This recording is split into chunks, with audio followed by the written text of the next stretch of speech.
Bienvenidos de nuevo a la CAS y en este caso bienvenidos y bienvenidas al track de Creando Equipos. ¿Cuál es la idea que tenía la organización cuando nos propuso esto de ser chairs y de estar al frente del track y de hoy pues arrancar, ¿no? La conferencia? Mi idea principal es que os llevéis una pequeña idea de lo que vais a ver en el track y también pues plantear algún concepto relacionado con los equipos, ¿vale? Que al final es de lo que va el track. Lo primero es simplemente presentarme. Soy Israel Alcázar, ahí tenéis el Twitter por si queréis comentar algo. Trabajo en 2 empresas, soy cofundador de 2 empresas, Thinking With You y Agile Taste. Nos dedicamos a la transformación organizacional de Thinking With You y desde Agile Taste mezclamos las metodologías ágiles con la cocina. Entonces, son experiencias divertidas. Y hasta aquí la cuña publicitaria.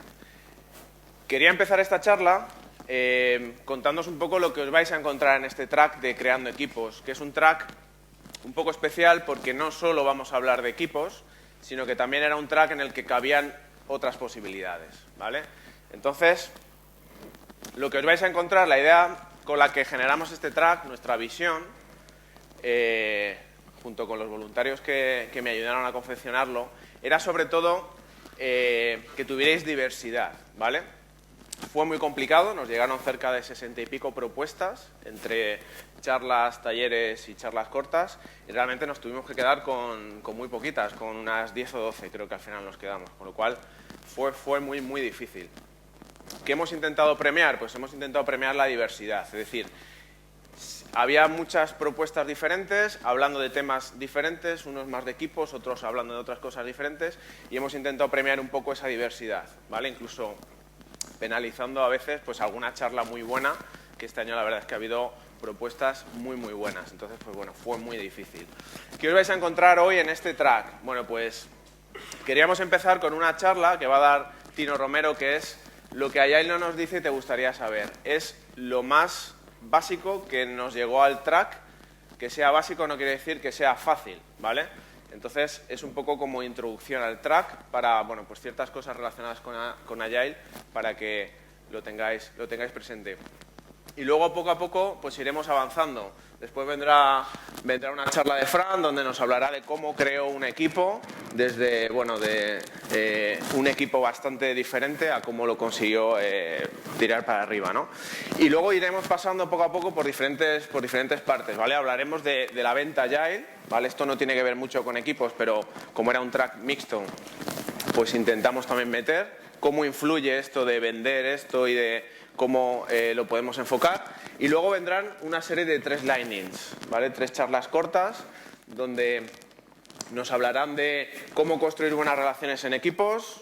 Es una historia basada en hechos reales, con lo cual os recomiendo mucho que la escuchéis.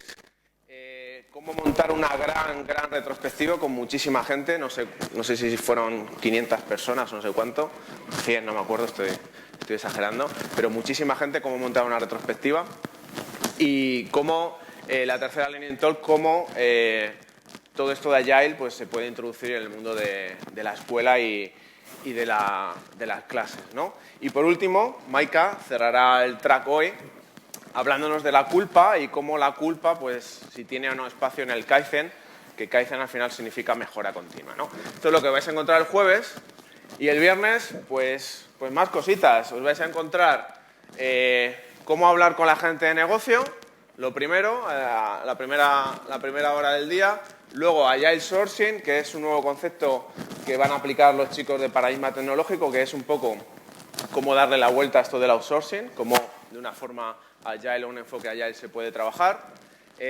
Hablaremos de cómo hacer reuniones de refinamiento y luego pues la importancia de la contratación, o sea que fijaos qué temas tan diferentes trataremos. Y luego hablaremos de la resolución de problemas, con el elefante, esos problemas grandes que están en las organizaciones y que muchas veces no nos atrevemos a sacar, ¿no? Y habrá 2 talleres. Bien, tendremos 2 talleres que serán en espacios diferentes. Uno sobre dinámicas grupales a través del coaching. Esto interesante para todos los que os dediquéis a la facilitación del cambio, Scrum Masters, Agile Coaches, cualquier persona que se dedique a facilitar el cambio yo creo que puede venir bien para hacer dinámicas. Y luego un taller súper interesante que es desarrollando tus capacidades a través de la improvisación, que va a ser muy divertido y mediante una serie de técnicas y demás, pues vais a trabajar una serie de cosas. O sea que en ese sentido esto es un poco lo que os vais a encontrar en el track. Y como es el track de equipos, pues quería hablar un poquito de una pequeña introducción a qué entiendo yo esto de los equipos. Y lo primero que os quería contar es realmente qué es un equipo, si sabemos realmente la distinción entre equipo y grupo de personas trabajando, ¿no? Porque aquí vamos a hablar de creando equipos. Entonces, ¿qué diferencia puede haber entre uno y otro? Para mí la principal diferencia entre estar trabajando en un grupo de trabajo o estar trabajando en un equipo es que todos tengamos el mismo objetivo. Si somos un grupo de personas que estamos trabajando y cada uno tiene objetivos diferentes, personales, y no tenemos un objetivo común, yo creo que estamos más en un grupo de trabajo que en un equipo, ¿no? Entonces, planteémonos si estamos en uno o en otro, ¿no? Y también planteémonos en cuántos equipos o de cuántos equipos formamos parte. No solo los equipos de trabajo donde estamos. No sé, si soy manager de un departamento, tengo otros managers que son compañeros míos que a lo mejor también formamos un equipo. O no, no lo sé. Si soy director y formo parte del comité de dirección, ¿el comité de dirección es un equipo o no es un equipo? Yo soy Scrum Master y tengo otros compañeros que son Scrum Masters. ¿Formamos un equipo o no formamos un equipo, ¿no? Entonces, ¿de cuántos equipos formamos parte? Y si somos equipos o somos simplemente grupos de trabajo, ¿no? Es la primera reflexión. ¿Y cómo tiene que ser un equipo? Pues Agile nos lo dice claramente cómo tienen que ser los equipos. Pequeños, autoorganizados y multifuncionales. Esas son tres características que Agile nos dice que tienen que ser los equipos, ¿vale? ¿Cuál es mi objetivo en la charla? Pues explicar brevemente por qué desde mi punto de vista esto tiene sentido o no tiene sentido. O simplemente no lo tenemos que creer y ya está, ¿no?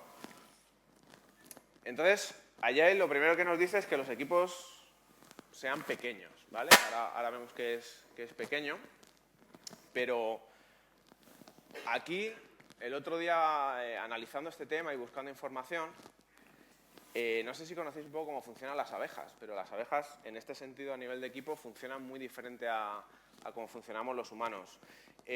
Las abejas producen más miel cuanto más trabajan en grupo. Es decir, está demostrado científicamente que un panal de 60.000 abejas produce 1,5 más veces de miel que 2 panales de 30.000, ¿vale?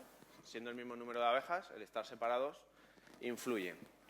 Sin embargo, a las personas nos pasa un poquito diferente. Cuanto más somos en equipo y más grupos somos los que estamos formando ese equipo, tendemos generalmente a lo contrario. Y eso incluso está estudiado científicamente y se llama el efecto Ringelmann. ¿Lo conoce alguien, el efecto Ringelmann?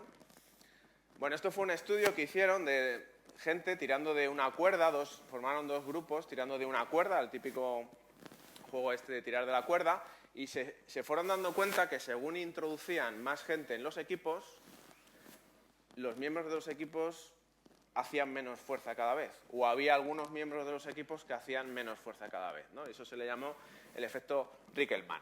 Y aplicado realmente a las organizaciones, nos damos cuenta que cuando los grupos y los equipos de trabajo empiezan a ser demasiado grandes, se empiezan a perder ciertas cosas. Cuesta más establecer conexiones y, sobre todo, la gente menos motivada empieza a diluirse con más facilidad, o es más sencillo que se diluya, ¿vale? Por eso hablamos de que los equipos tengan que ser pequeños. Hay otro estudio del doctor Belbin, que luego nombraré posteriormente, que habla del síndrome Apolo, que es otra cosa que pasa en los equipos. El síndrome Apolo básicamente consiste en que no porque yo ponga a la gente más inteligente en un equipo, ese equipo va a ser mejor, ¿vale? No porque yo ponga a las mejores personas que hagan una cosa, ese equipo va a conseguir mejores resultados. Al final de lo que se trata es de que sean capaces de compenetrarse y de conseguir ir hacia ese objetivo, ¿no? Entonces, este señor, Meredith Belbin, que tiene una metodología por detrás y demás, demostró científicamente que poniendo a grupos de personas muy inteligentes no conseguías mejores resultados. Al final de lo que se trataba es de que cada uno fuera consciente de cómo eran los demás e intentaran remar todos a una, ¿no? Por decirlo de una manera muy sencilla. Entonces, con todas estas conclusiones, al final lo que nos dice Agile es que los equipos, un equipo pequeño es de 7 más menos 2 personas, ¿vale? Eso quiere decir que un equipo de 5 personas o un equipo de hasta 9 o 10 personas pues puede considerarse un equipo pequeño. ¿Quiere decirse que un equipo de 15 personas no puede ser un equipo bueno y de alta productividad? Pues sí, podría ser. Y en determinadas ocasiones a lo mejor nos interesa tener grupos grandes de personas. Por ejemplo, si estamos en una fase de ideación en un proyecto, a lo mejor para conseguir mayor número de ideas nos interesa tener un grupo grande de personas con el que trabajar.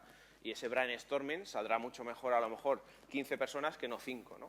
Entonces, depende para qué, pues hay veces que un grupo grande sí interesa. Pero en general, para formar un equipo de alto rendimiento, estos son los números que más o menos cuadran. Y a nivel de departamento, hay muchos estudios también, hablan de que un departamento no tenga más de 100 más o menos 20 personas, ¿vale? Y estos son estudios antropológicos que tienen que ver con las tribus y cómo nos relacionamos y demás. Esto viene de la prehistoria. Y básicamente, a nivel de relaciones, etcétera, etcétera, empieza a costar mucho tener buena calidad de relaciones con grupos de más de 120 personas y que todo el mundo esté cohesionado. Incluso los estudios que hablan de esto dicen que un grupo de 120 personas o más puede estar bien cohesionado si están en una situación de alto riesgo, ¿vale? Es decir, en la prehistoria se tenían que juntar en tribus y demás y básicamente era supervivencia. En esos tipos de escenarios sí que es interesante a lo mejor que haya grupos de 120 personas o más y estén fuertemente cohesionados.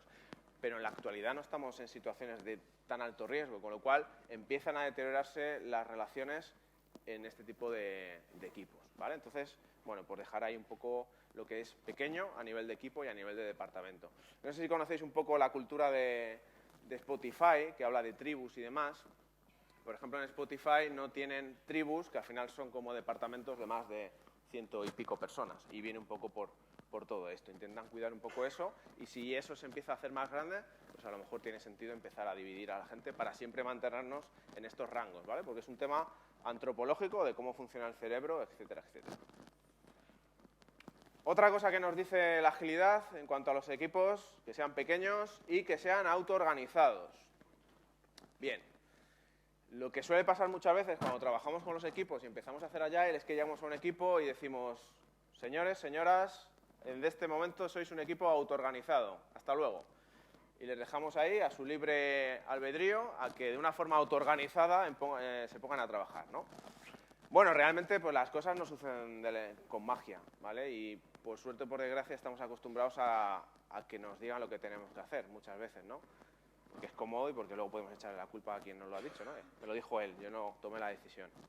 Entonces, cambiar la mentalidad a formar equipos autoorganizados no es sencillo, ¿vale? Y desde mi punto de vista, una de las cosas que al final hay que conseguir con los equipos es que sean autónomos o lo más autónomos posibles, ¿vale? ¿Y esto qué quiere decir? Porque sean capaces de tomar por ellos mismos determinadas decisiones, ¿vale? ¿Qué pasa? Que si no ponemos ciertas reglas a esa toma de decisiones, pues podemos morir por análisis o por el folio en blanco, es decir, no sabemos qué hacer, ¿no? Entonces, desde ahí, si queremos conseguir que un equipo sea autónomo, no podemos decirle, ¡hala! Toma todas las decisiones que quieras, sino que tenemos que poner una serie de reglas, ¿vale? Entonces, ahí lo que hablamos es que desde el management, lo que deben hacer para conseguir esto de la autoorganización y de la autonomía es poner una serie de reglas, entre otras cosas, ¿vale? Unas reglas de juego y a partir de ahí dejar a los equipos que tomen decisiones, ¿vale? Ejemplo, tenemos un equipo que es muy grande y hay que dividirlo en 2 equipos porque sale un nuevo producto y tenemos que dividir al equipo porque ya se ha convertido en un equipo de 15-20 personas. Tenemos 2 opciones. La opción A, que es a dedazo, es decir, tú para allá, tú para acá, tú para allá, o tenemos la opción de decidir y decir, dejemos a la gente que se organice como quiera, pero claro, poniendo unas reglas. Ese como quiera no es de cualquier manera, ¿no? Entonces podemos poner unas reglas unos requisitos que debe cumplir cada equipo, unas necesidades que debe cubrir cada equipo y a partir de ahí que la gente decida dónde quiere ir, ¿no? Eso a la larga, al final, conseguirá que la gente esté más motivada. Yo lo que he vivido con el dedazo es que al final la gente, nadie está contento. Por mucho que lo pienses y pienses en que todo el mundo pueda estar bien, al final, como ellos no han tomado la propia decisión, pues sea la que sea, suele a la larga al final generar problemas, ¿no? Entonces, ahí la autoorganización, pues ponemos una serie de reglas y dejamos que el sistema se autorregule en ese sentido. Más cosas que desde mi punto de vista necesitan los equipos autoorganizados. Desde mi punto de vista, responsabilidad para tomar decisiones, ¿vale? Y esto no es fácil porque no estamos muchas veces acostumbrados a tomar determinadas decisiones. ¿Qué tipo de decisiones estoy hablando? Pues decisiones como el decidir quién forma parte del equipo, un nuevo miembro, quién forma parte del equipo. Esa persona, la validamos el equipo, entra, no entra, etcétera, etcétera, lo que llama el hiring. No es contratación como tal, sino entrada en el equipo. Lo que he llamado el firing, el despido, pero no es despedirle de la empresa, es esta persona no encaja en el equipo, ¿cómo decidimos su salida? Esto también pasa, ¿eh? Esto no somos hermanitas de la caridad, que todo el mundo paz y amor. Es decir, si alguien no funciona, ¿qué hacemos con esa persona? Y es un tema espinoso y delicado, ¿vale? Decidir la salida de un miembro del equipo. Desde mi punto de vista, deberían ser los propios equipos los que tuvieran la responsabilidad de tomar ese tipo de decisiones. Y, por supuesto, decidir ellos mismos cómo trabajan, que esto es un poco donde hace hincapié más la agilidad, ¿no? En que los equipos de forma autoorganizada decidan cómo quieren trabajar, ¿no? Insisto, poniendo siempre unas reglas del juego, ¿vale? De mi punto de vista, ¿qué necesitan? ¿Qué podemos hacer para que los equipos empiecen a tomar estas responsabilidades? Pues necesitan seguridad, de que lo que están haciendo pues tiene cierta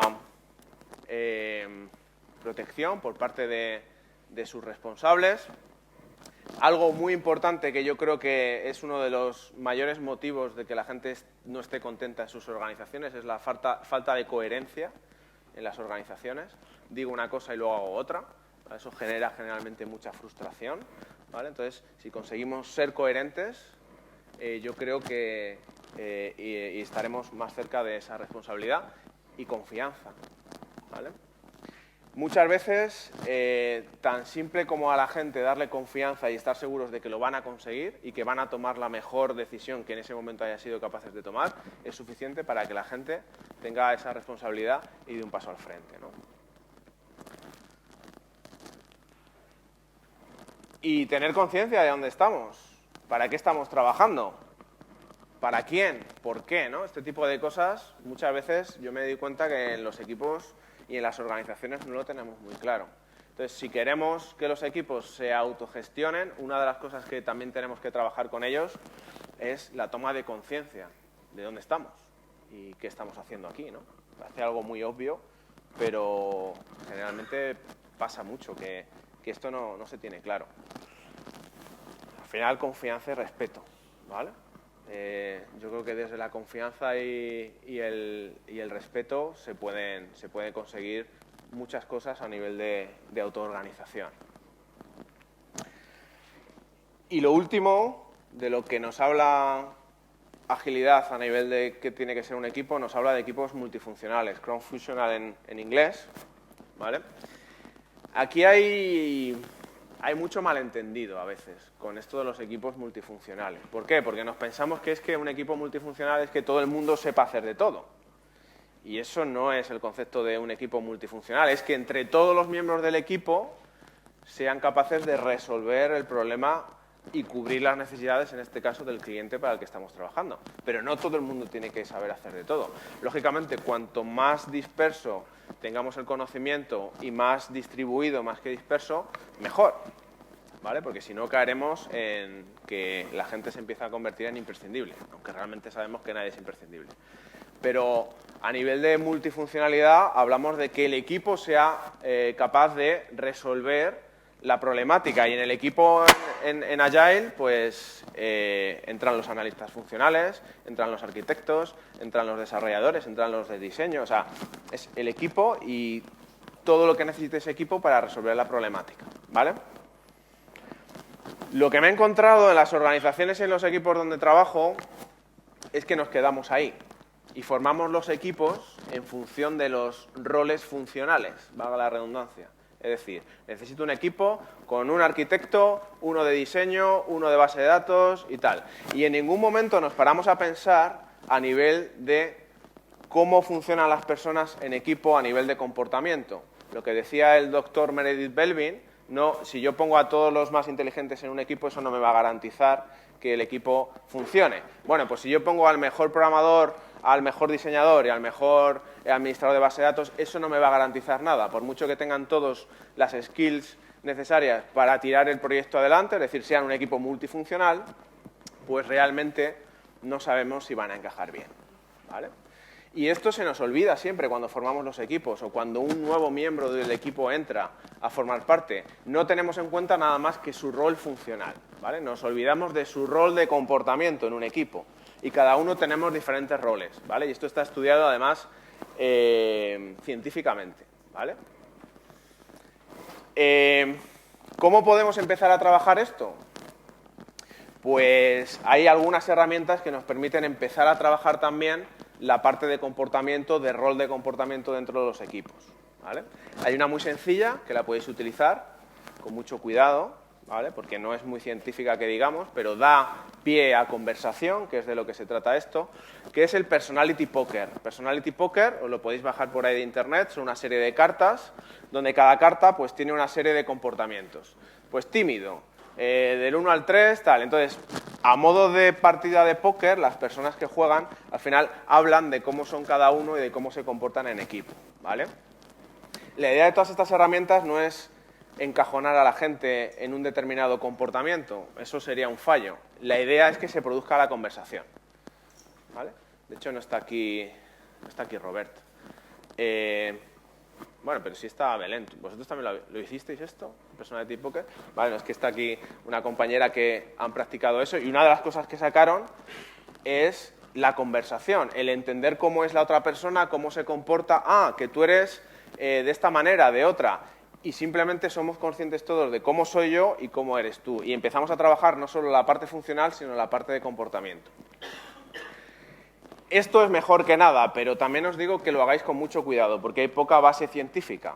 Es un juego divertido que da pie a la conversación, pero no tiene mucho matiz científico por detrás. Entonces, si queréis una herramienta un poco más seria y un poco más robusta a nivel científico probada, os animo a que investiguéis lo que son los roles Belvin. El señor Meredith Belvin, que os lo he comentado antes, que hizo estos estudios a nivel de los equipos de alto rendimiento, cómo debían comportarse, identificó 9 roles de comportamiento en los que las personas cuando estamos en equipo nos comportamos, ¿vale? Por ejemplo, hablaba de el primer rol, es los cerebros, que son esta gente que siempre tiene ideas brillantes, locas muchas veces, y que esa parte de innovación pues son muy interesantes, ¿no? El rol de coordinador, el rol de cohesionador, especialista, en fin, hay 9 roles, tampoco quiero entrar en ello, pero sí es una herramienta científica que a raíz de una serie de formularios que rellena la propia persona y le rellenan personas que forman parte del equipo, se construye sus roles Belvin, que es una serie de roles, y te dice un poco a qué tiendes más a comportarte en equipo, ¿vale? A partir de tu percepción y de la percepción del resto de personas, ¿vale? Entonces hay una base científica bastante interesante, probada con equipos reales, y viene muy bien para conocer y para que tengamos conciencia todos los miembros del equipo de cómo somos y si hay una base científica. Entonces, en este sentido, pues que le echéis un vistazo, ¿vale? A roles Belvin. Y para ir calentando motores, pues el Personality Poker puede ser interesante. Pero lo importante es que empecemos a pensar que cuando formamos equipos no solo tiene sentido que formemos un buen equipo a nivel de rol funcional, sino que formemos buenos equipos que se compenetre bien y que en el fondo estén compuestos por todos los roles. Si hablamos de Belvin, pues que tengan los 9 roles, porque al final son los roles que me darán garantía de éxito a la hora de trabajar en equipo. Y bueno, me queda ya poquito tiempo y lo último que quería comentar simplemente, 5 minutos, gracias. es a nivel de los niveles de madurez, ¿vale? Estamos hablando de que los equipos pequeños, autoorganizados, etcétera, etcétera, pero cómo podemos ir subiendo de nivel o cómo podemos detectar que un equipo pues está en un estado o en otro. Generalmente, en todo lo relacionado con agilidad, yo he visto que lo único de lo que se habla es del modelo Tuckman. No sé si lo conocéis, es el de forming, norming, storming y performing, ¿vale? Es el que todo el mundo habla, ¿no? Entonces yo quería plantearos una alternativa bastante más sencilla, que es como me baso yo generalmente en hacerlo, no en esos modelos tan complejos, sino en algo tan sencillo como esto, ¿no? Y es un poco como nos comportamos nosotros, incluso desde que somos pequeños, ¿vale? Cuando somos pequeños, somos bebés, somos totalmente dependientes, ¿vale? Y poco a poco, según va avanzando el tiempo, la vida, pues nos vamos convirtiendo cada vez en más independientes. Muchos niveles, económicamente, nos vamos de casa de nuestros padres, empezamos a hacer ciertas cosas, ¿vale? Hasta que nos damos cuenta que solos en el mundo no podemos realmente conseguir nada. Entonces empieza la siguiente fase en la que perdemos un poquito de autonomía, que es que tenemos que empezar a trabajar y colaborar con otras personas. Pasamos de la dependencia a la independencia a la interdependencia. Es decir, si nos juntamos con más gente conseguimos más cosas, ¿no? A pesar de bajar un poquito nuestra autonomía, ¿no? Esto hay una frase que es: si quieres ir rápido, ves solo; si quieres ir lejos, ves acompañado, ¿no? Pues va un poco por ahí. Entonces, si esto lo extrapolamos a lo que son los equipos, pues podemos de la misma manera trabajar su nivel de madurez, ¿no? Y generalmente los equipos, cuando arrancan, salvo que ya sean equipos muy maduros y que lleven mucho recorrido, pero generalmente suelen ser muy dependientes, ¿vale? ¿A qué me refiero con ser muy dependientes? A que nos gusta que nos digan lo que tenemos que hacer, ¿vale? Y en el momento que decimos sois un equipo autoorganizado, tomar ciertas decisiones, pues aquí la dependencia se nota. Y, uy, ¿cómo vamos a tomar estas decisiones?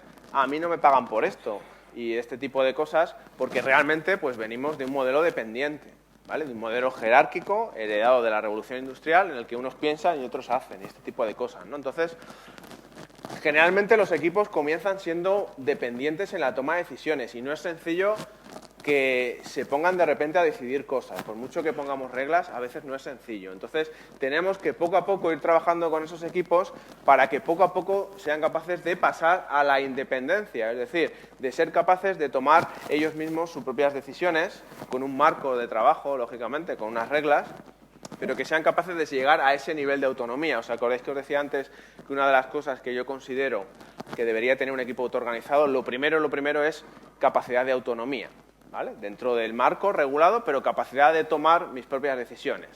Y ahí estamos en la independencia. Cuando un equipo es capaz de tomar ciertas decisiones por sí mismo, empezamos a estar en un marco de independencia.